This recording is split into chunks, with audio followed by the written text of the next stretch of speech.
Om Namo Bhagavate Sri Aurobindaya Namaskar. Today, in this discussion, we are going to discuss Sri Aurobindo as an interpreter and commentator. Sri Aurobindo has done extensive tapas and extensive writing on many highly spiritual and philosophical subjects. It is little known that the extensive work that he had also done in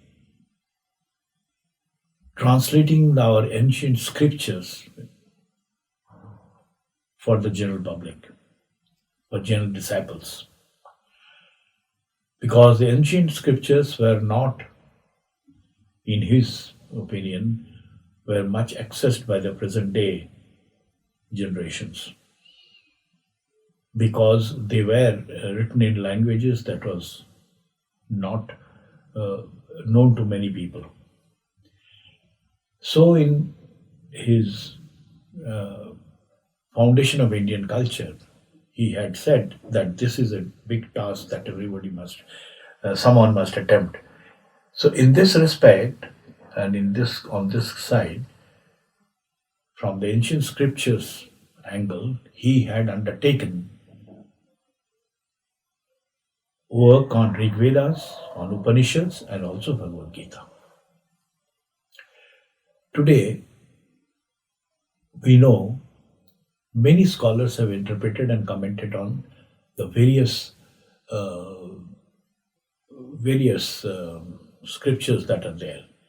But most of them have failed to satisfy the deeper aspirations of the seekers. A correct interpretation was needed from some well-developed inner psychophysical, psychospiritual faculties. And this was the thing that was provided, and this was what was done by Sri Aurobindo. His approach and interpretations were authoritative, they are convincing, they are mystical and illuminating. And these interpretations served as sufficient guide for his disciples and followers. And subsequent to him, many other scholars, mystics, philosophers, and the linguists followed his path shown by him in interpreting these scriptures. In this discussion, we will primarily concentrate on the Rig Veda and the Upanishads. And the attempt made by Sri Aurobindo as to how Sri Aurobindo has interpreted these scriptures, which are simultaneously philosophical, psychological, and spiritual in nature. We know, and everyone knows, that the Vedas and the Upanishads and the Gita are the most ancient literatures of this world. And the language they used to express themselves was Sanskrit language, because it was also mantric in its characteristics. But the Rishis used this language as a vehicle to express themselves as to what was revealed to them. And so, for Sri Aurobindo, and he had said this, the most vital question is how do we learn and employ Sanskrit or any other ancient Indian language like Tamil, etc., so as to get at the intimate sense of our own scriptures and the culture. Sri Aurobindo says that there must be a process by which the structure of our knowledge, which we find in these scriptures, was built. And to discover that, to reach at the very core of it, One needed an original language, as original as possible. And in this respect, Sanskrit stood out from any other world languages. He said that the language grows organically. In fact, language, as per him, has flowed down from the divine, and the root words in the language has got embedded in them the seed sound and the root sound with their meaning.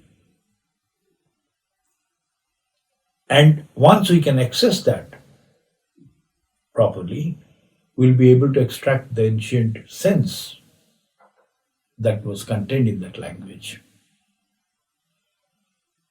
And we know that the message is not the word of logical and reasoning, but a message that the Vedas contained, Upanishads contained, were not the words of logical and reasoning language, but inner intuitive and inspired rhythmic utterances. They were truly mystic and spiritual mantras. The mystics, the ancient Rishis, used image and myth, were used in an extremely decent way, not as an imaginative indulgence, but as living parables, and the images were very real to those who use them, and that's how it was very intimate to them in terms of what they are talking, and so the expressions were that good. And besides that, the minds of these sacred poets were visited by some highest lights, and its forms of idea and word were seen by them and heard by them. In fact, they were called seers who hears the truth. Kabya Satyasrota. But unfortunately, the Western Indologists like Max Muller, etc., they had not learned Sanskrit well enough. They had no grammatical knowledge in Sanskrit. And without that grammatical knowledge, they could not actually follow the philological angle. Philological angle is the angle from which one can decode the word and get down to its roots. And so their arguments, their criticisms of the Western Indologist were mostly unfounded. In fact, Sri Aurobindo says that they're not even worth refuting. While he appreciated the work done by Sayana, which is about 700 years back from today, yet he takes the trouble of pointing out where Sayana also fell short. Where did Sayana fall short? Sayana fell short in rendering the meanings of the Vedic mantras, and he gave him such senses to these words that from sukta to sukta the sense changed.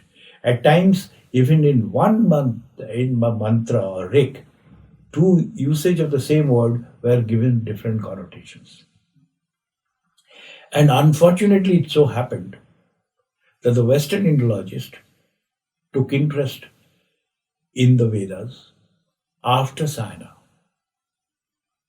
So they found that this explanation that is given by Sayana as a right ground, in spite of the defects and difficulties that had presented, because they did not have the acumen to understand the problems and difficulties. However,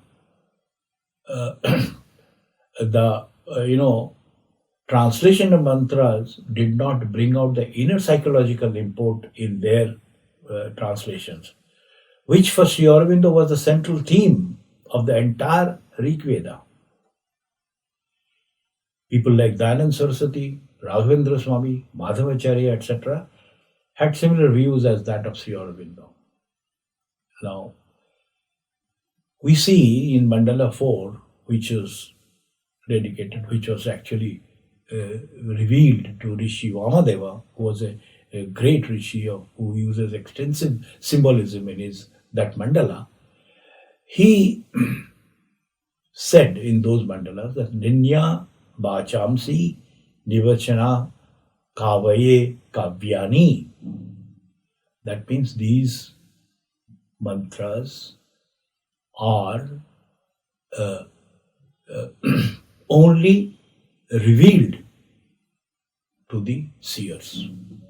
Only the seers could understand this. Therefore, knowing this and seeing this, it will be unsafe to rely on the significances that the Western scholars had fixed on these meanings, or those fixed centuries ago, perhaps not rightly, by Sayana. It was better and quite sufficient for the immediate purpose to rely on the classical tongue with its well ascertained meaning. This was one of the deductions on which Sri Aurobindo had placed his argument towards the decoding of this. The Vedas and the Upanishads are the highest form of poetry. And in his book, The Future of Poetry, Sri Aurobindo lists 3 essential ingredients, sine qua non, without which not, that a great poetry must follow rhythm, expression, and vision. And once they follow these, they become mantric. Therefore, these Vedic texts are mantric, and for interpreting them, one needs very high level of consciousness to access to their meaning. The primary path that Sri Aurobindo took to interpret the Vedas was psychological. In his book, The Secrets of Veda, and in the Hymns to the Mystic Fire, he brings out the concept that is embedded in the Vedas as the Tat, one that is unknowable. This is how all aspects of other Vedic gods, and this is from all aspects of other Vedic gods, emerge in various faces of that one. That means each of the many gods that we also have, they represented only one facet of that supreme. In this psychological theory, the Vedas emerges as a profound record of the intuitive knowledge of the Rishis. The central theme can be listed out in this fashion. This is the first and the central teaching, is that the thoughts around which all is centered is the seeking after truth, light, and immortality. It is there that the Rishis wanted to arrive at. They also acknowledged, they knew that there are inferior truths. There are falsehoods and errors, and they called it Anritasya Hure.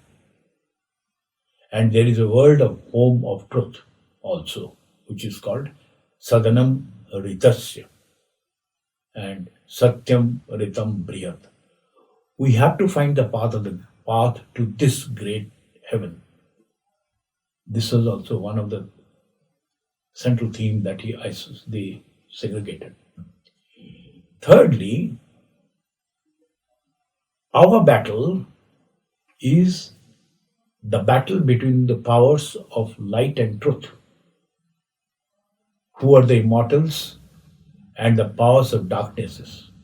The light and truth, the gods who are immortals, and the powers of darknesses. We have to invoke the gods by their inner sacrifice and by word call them into us.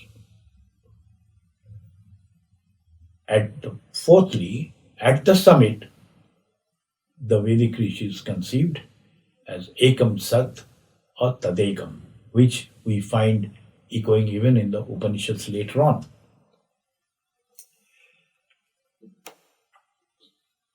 The Vedas used symbolism extensively. They were seers, as we have seen, who heard the truth. Kabya Satya Srota. The seers who heard the truth. They heard the divine word. The sound symbols of the Vedic hymns have been preserved over the years. Sri Aurobindo, being highly intuitive, was able to arrive at the psychological essence of a term and expound it authoritatively.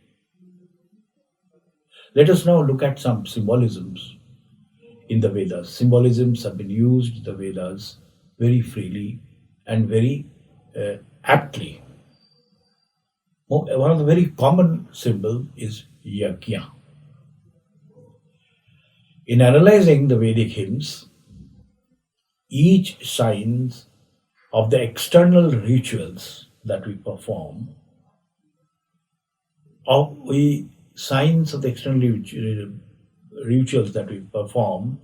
the principles, the forms, the objects, means, and the personalities, etc.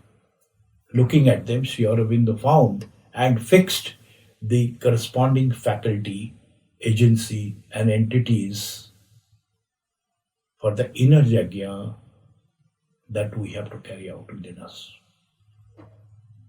The yajna that is mentioned in the Rig Veda are primarily inner yajna. External symbolism is only to support the inner yajna.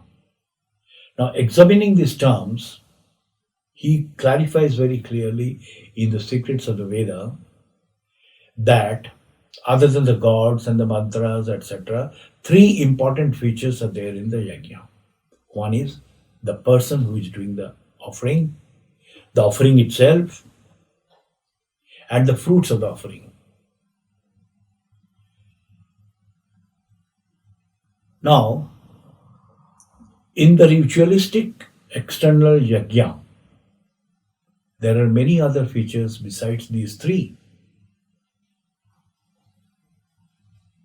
As regards the term yajna itself, basing on philological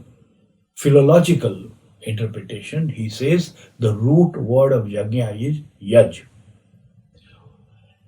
With the suffix n, which is of makes it adjectival, we get the word like agni, etc. Yaj is the primary derivative from the root ya. And so the word yaj means to sacrifice, to offer. And yajna is he who does all this.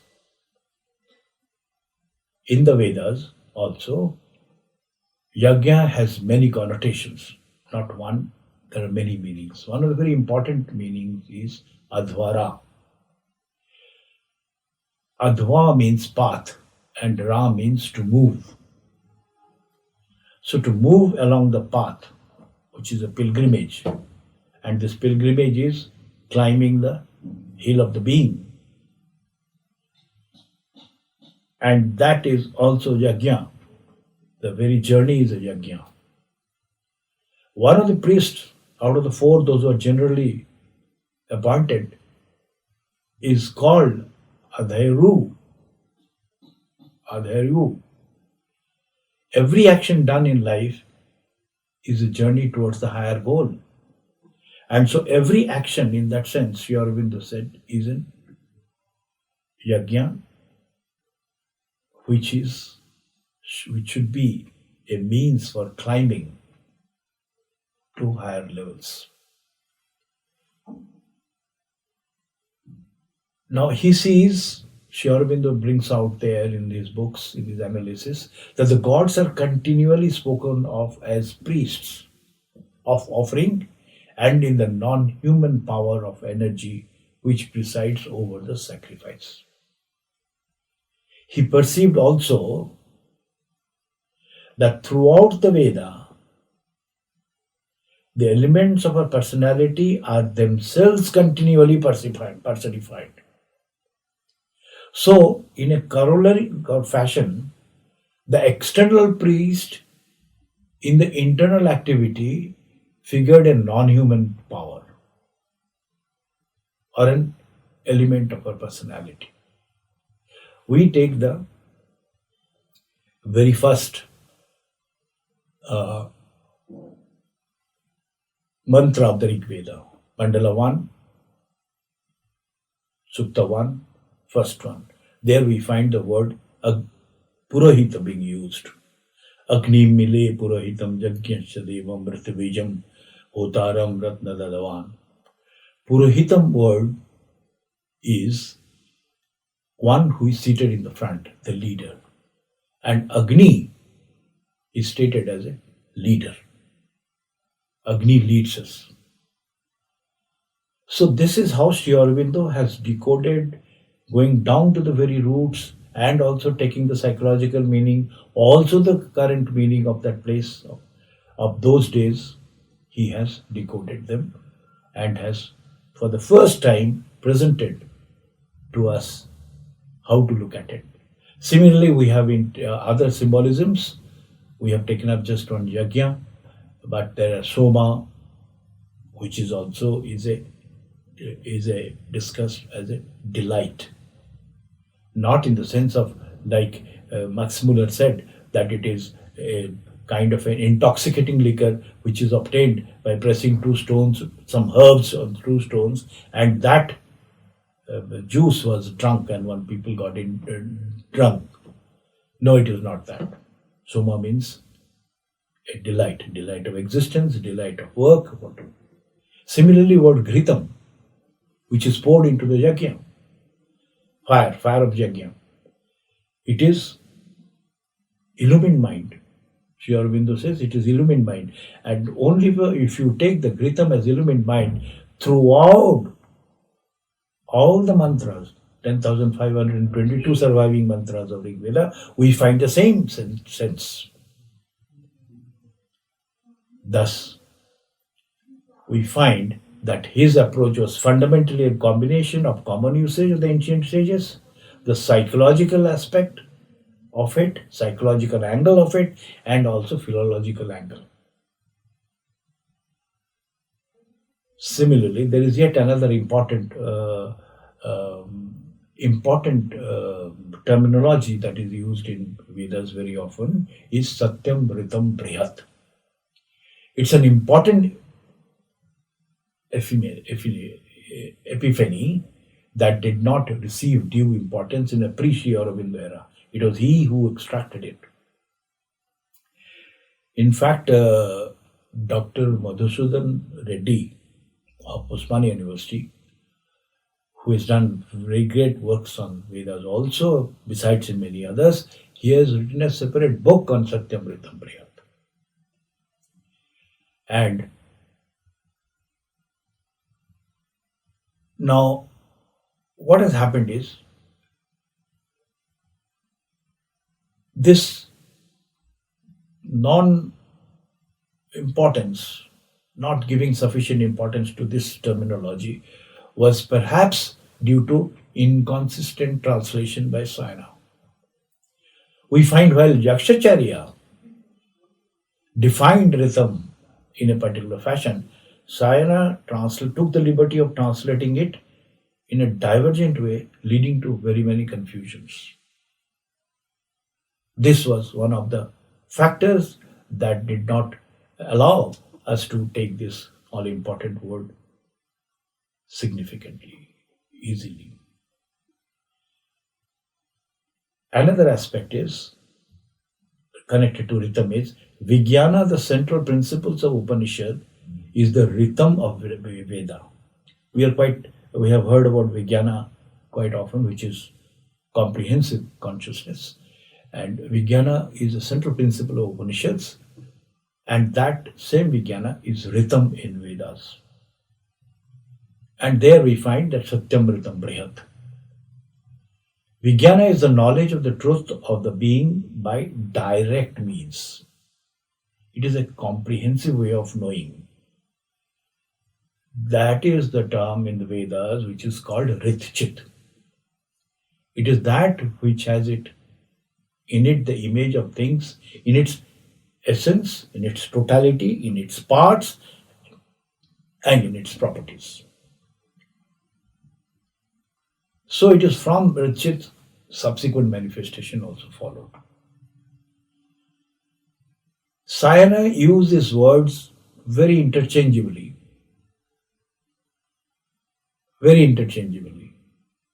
And as a result, the meanings are corrupted everywhere. And but Sri Aurobindo's approach was philological in this respect. Now, if we sum up Sri Aurobindo's approach to these Vedic principles, we see broadly psychological approach. Under psychological approach, we can mention that he generally took the psychological theory of the language of the Veda rests upon our right to concede the natural significance to these vocabularies used.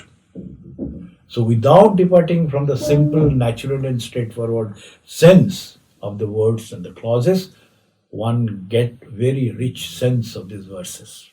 This was one of the primary source of him.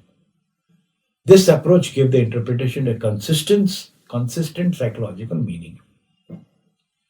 However, he also says that he did find that this could not be applied always. There are and that the natural sense had to be overridden if we have hit the right clue. In the Vedas, one finds extensive use of symbolisms, and Sri Aurobindo, as we have discussed, was the first to go deep and wide into the Vedas to throw light on these symbolisms. On the psychological approach, the hymns and the rigs had two meanings, one inner, one outer. Outer meaning was meant primarily for those who are not initiated, and inner meaning is only for those who are awakened seekers. So, the inner truth remained preserved. Outer truth was tampered with by those who had to use their mind and not the realms of above the mind or intuitive aspects to understand the truth in those mantras. The knowledge of God, world, and self were held very important. And understanding of the symbols were very, very important also for Sri Aurobindo. Now, seeing the philological approach, language-based approach, how the language grew, and based on that, the interpretation, decoding the meaning. So no interpretation, Sri Aurobindo says, of the Veda can be sound if it does not rest on the philological basis, because human language grew in that fashion. And the growth of language and the laws of growth of language are not rigid. Words are living growths. In the earlier ages of development of the speech, sound did not depend upon idea, but were expressions on certain sensations and emotions or feelings that the Rishis felt within, in their heart. So it was a relatively free development and not a development that was constrained for its expression. So we have families of words from them and history of words. Again, he found, and we all know from Yakshacharya also, the single word could have many meanings. So which meaning is the most appropriate in a particular application and usage has got to be found out. So these are the methods in which he generally approached the Vedas, and he could very easily bring out and place before us the entire very many slokas, very many mantras of the Rig Vedas translated in this fashion and explained in his books. Let us now shift focus to Upanishads. How did he approach Upanishads? If the Vedas, the distinction between the Vedas were the seed of Indian culture, the Upanishads are the expression of the truth of the highest spiritual experience and knowledge. It can be clearly treated as the highest and the greatest spiritual literature in the world. So, and Sri Aurobindo says, himself has expressed as to how did Upanishads acquire such an ever new character that over the years the characters was different. Not different, very many translations could also evolve, which are quite good. So he says that Upanishads could not have had this undying vitality of living so long unless they did not have this character. Because these seers, Upanishadic seers, did see the truth rather than they merely mentally conceived it. So, this particular body of the terminology, body of ideal transparency, through which we look into the illimitable, became more palpable. Because they saw things in the light of self-existence and saw them in the eyes of the infinite.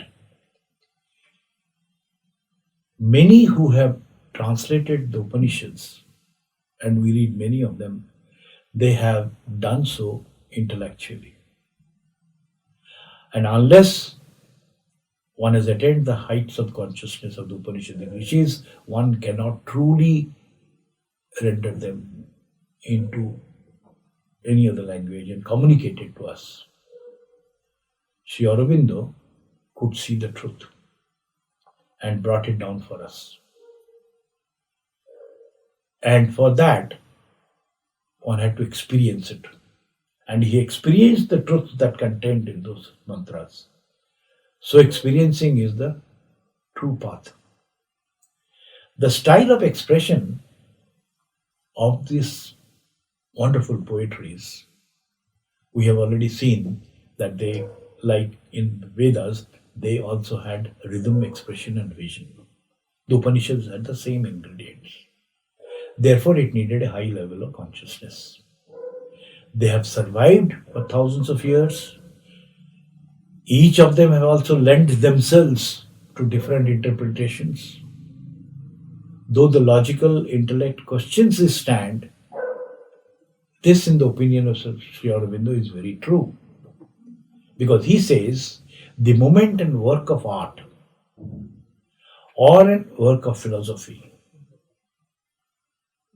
does not allow fruitful expansion, it loses its existential right. It is doomed to extinct. This is the secret of Upanishads and their undying fruitfulness. The Upanishads have naturally evolved over the years from the Vedic Samhitas through Aranyaks to these mystic poetry of such high orders. We have seen that the secret word which the Veda says Ninya Vachamsi of the Veda used multiple meanings to protect the inner psycho-spiritual sense, the inner sense, as distinguished from the outer sense. While, for example, while they use the word go for ordinary people to understand cows, go actually means ray of light. Ashwa means energy, force, not horse. So there is an outer meaning, but there is an inner meaning. Upanishads also sometimes use that. In Upanishads, the intuitions comes into play.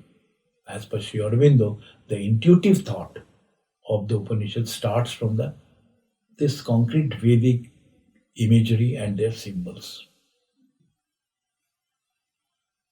And Sri Aurobindo says,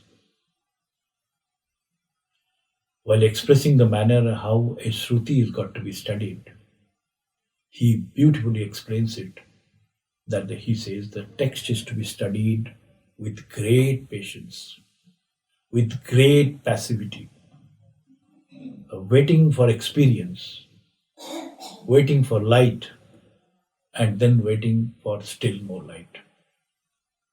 And if we want to access the meaning with insufficient data, with haste and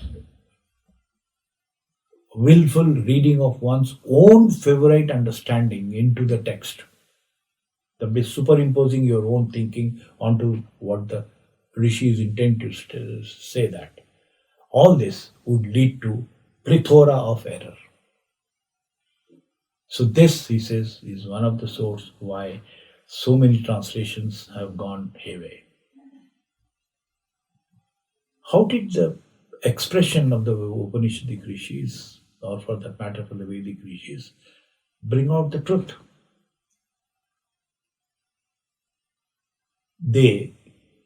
First they saw the seer word, then link to more openly expressive language, and then use sublime imagery, and this imagery reveals the subtle language more openly. So seen in this framework, it is admitted fact that Upanishadic Rishis, as also the Vedic Rishis, they relied on very high faculties of intuitions and experience, which is beyond the perception of ordinary senses, which the Bhagavad Gita says, Buddhir Kajam Atindriyam. It is beyond the Indriyas. So Sri Aurobindo's approach for Upanishads were through actual soul experience and intuitions, and each experienced and verified by him. Now, if the original knowers were the Rishis, and if the knowledge is indeed perishable, which was contained in the Rishis, and the instrument of that knowledge was also perishable, then obviously that knowledge would also perish and could not be accessed. But the scriptures being the true knowledge, being eternal and inherent in all of us, then that what they saw, we too can see. What they found, we too can find. So, if we raise our consciousness to that of the Drashta, we too can realize what he realized. So, the Vedas express the symbolic language, Upanishads express the truth so seen by the Vedic Rishis by sublime expressions that makes the truth more open and palpable. This was the method of interpretation of Upanishad. Mere intellectual generalization based within the frame of mind will not bring the truth. Mind would come back from there without finding the truth. Sri Aurobindo, in translating the Upanishads, though he had translated almost certain portions of many Upanishads, roughly 9 Upanishads. On Isha and Kena and Kathopanishad, he did good amount of work. If we take Isha Upanishad, in Isha Upanishad's translations as amplifications that he wrote, the title of that was Life Divine. We know today the magnum opus that Sri Aurobindo is accessible to us has got a title of The Life Divine. But much before that Life Divine was written, the explanations and notes that Sri Aurobindo wrote in explaining Isha Upanishadic ideas was titled The Life Divine. He began writing the commentary on Isha Upanishad under this title. He completely translated 2 verses of Isha Upanishad, which was spread over 100 pages. And these were terms, as I said, were life divine. He uniquely divided Isha Upanishad. I'll dwell on Isha Upanishad a bit more in detail, with 4 movements, under 4 movements. There are only 18 slokas in Isha Upanishad. He divided them into 4 movements. That means 1 to 3, 1 movement, 4 to 7 is 1, then 8 to 14 is in 1, and 15 to 18 is yet another. And this is something that is unique. Nobody else has done this. And in this Shruti of Isha Upanishad, there is a reconciliation of opposites. Successively, he took up opposite pairs, the Rishi, and reconciled them. Sri Aurobindo has brought them out. There are 9 such aspects, opposites that he brought out: consciousness and phenomenal nature, renunciation and enjoyment, which is so famously known as Tena Taktena Vunjita, and action in nature and freedom of the soul, one static and another dynamic movement, being and becoming, active Lord and indifferent Akshara Brahman, Vidya, Avidya, birth and non-birth, and likewise there are about 9 of them. No one else has brought out these so lucidly. No one else has done this. The contradiction seen are the contradiction between 2 rival truths. He said both of them are truths, but they're rival truths. They get reconciled only at the top. For him, the world too was real, but a reality of a different order. And the absolute had 2 sides, the essential and the dynamic side. Both these sides are true. Like he differed from Sayana in Vedas, he also differed from many other traditional interpreters of Upanishads, very boldly where necessary. Now, one example of that is like we see Isha Vasham Sarvam Vidam. First line. This word Vasham, it means what? This Isha Vasha Sarvam means the Lord inhabits all this that pervades in the universe. He inhabits. But it was also translated by some greats as all this is clothed by the Lord, which brings in the idea of superimposition, brings in the idea of mithya. The term Vyasam is derived from a root which has got 3-4 meanings. Now, which meaning is got to be used will depend on not on that sloka alone, but on the entire character of the Shruti. All the slokas put together. There cannot be inconsistency in the translation. So he says the entire text of Upanishad also gives credence to the translation of Isha Vasham Sarvamidam as inhabited by Lord. Similarly, he believes that in Chandogya Upanishad, Sarvam Khalu Idam Brahmam, he follows that everything is Brahman and the nature is nothing but a spirit in motion. So there has since been very wide and high acceptance of Sri Aurobindo's view both in India and the West, and Upanishad has been translated, has in that sense by many others. In the Kena Upanishad, we have seen that there is a dialogue of two, Guru and the disciple. The disciple is not questioning their Guru, but he's sitting next to him as a seeker. In the spirit of Pariprashnena Sevaya, as it is in the Bhagavad Gita. The idea that Upanishads permit debate and dispute is an error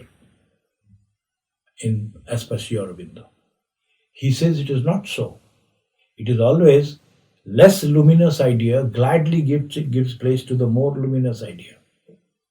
And in this spirit only the argument of Yajnavalkya, Gargi, Maitri, Janak and the Ashtabhakra, etc. were conducted. They were not disputes of debate to one winning over the other. It was a luminous idea, less luminous idea, giving place to the more luminous idea. So, in Kena Upanishad, similarly we see from the very beginning itself, where it says, Kena sitam pasati prashitam mana, the Guru, the teacher is being asked by the disciple that by whom mission falls the mind short to its mark? By whom yacht moves the first light breath towards its path? By whom forced or triggered is this word that men speak? What God yet see and hear? What God set eye and ear in their workings? The Kena addresses itself to the soul still attracted to the external life. So it's not yet a seeker. But in Isha Upanishad, it is meant for the awakened seekers.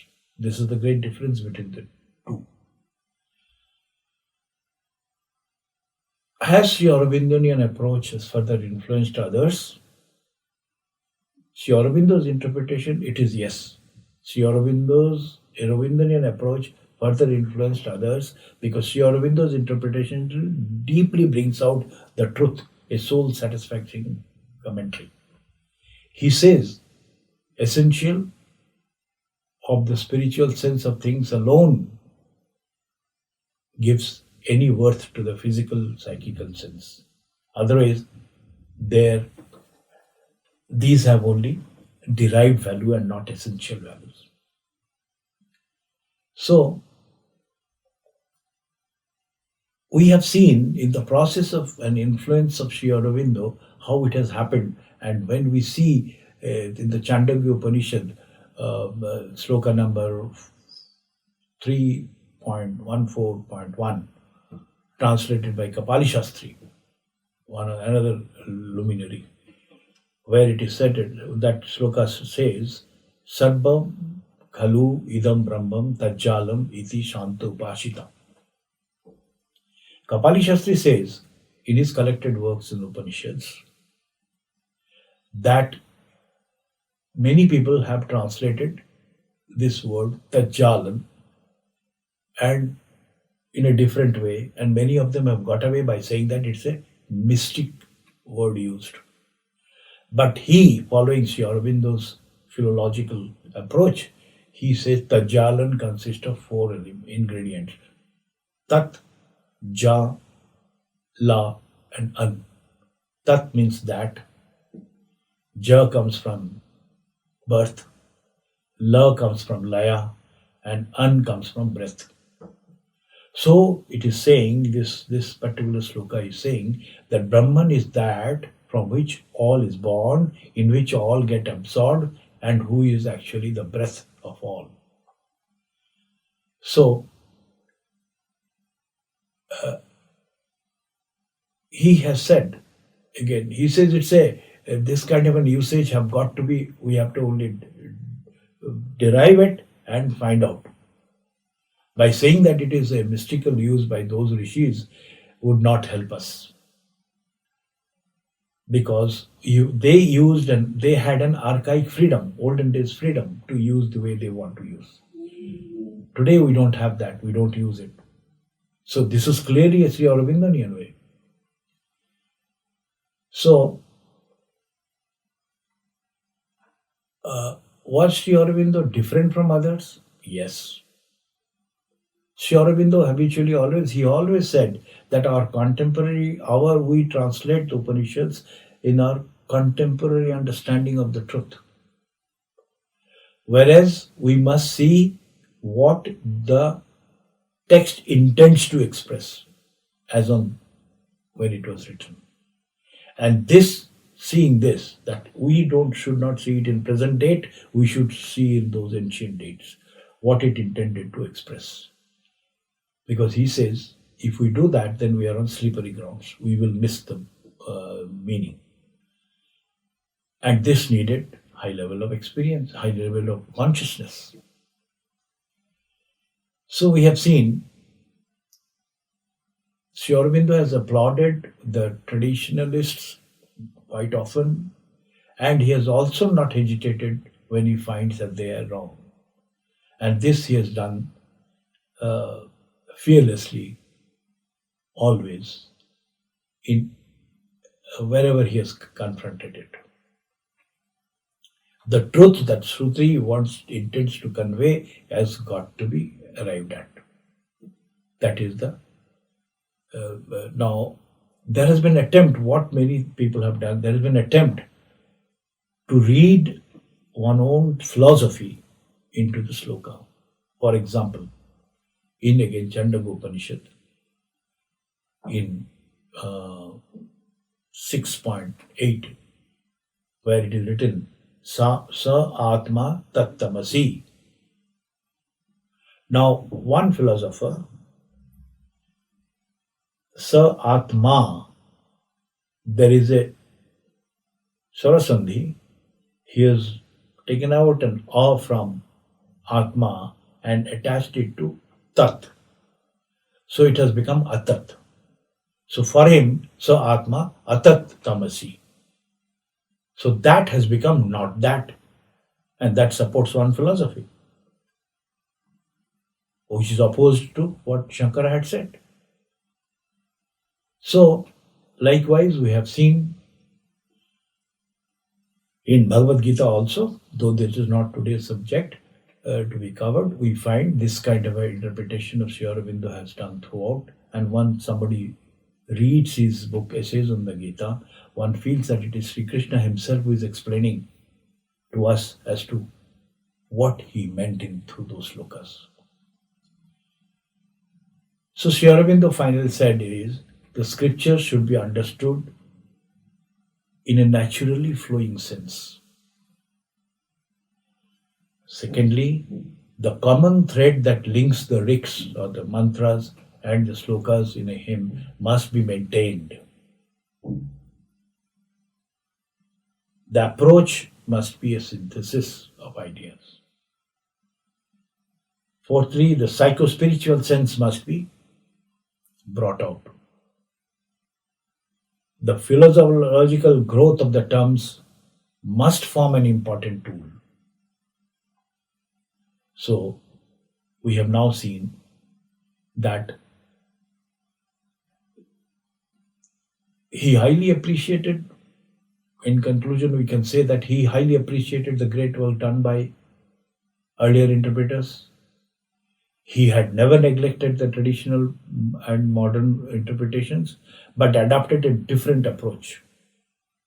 And he also took a psychological and philological approach to this. He differed fearlessly.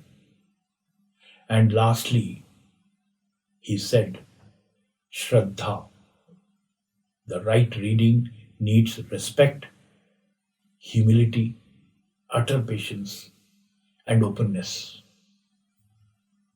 to pursue till the intended symbolic knowledge of the Shruti is revealed to us. For him, the Upanishadic text for him had to be truth seen, felt, lived, held by the innermost mind and soul in the joy of utterance of the assured discovery and possession. So we see, actually, our words fail to describe the glorious and deep sense of in the interpretation done by Sri Aurobindo. He also, as they fail to express our exasperation felt at the shallow and academic explanations we find around us.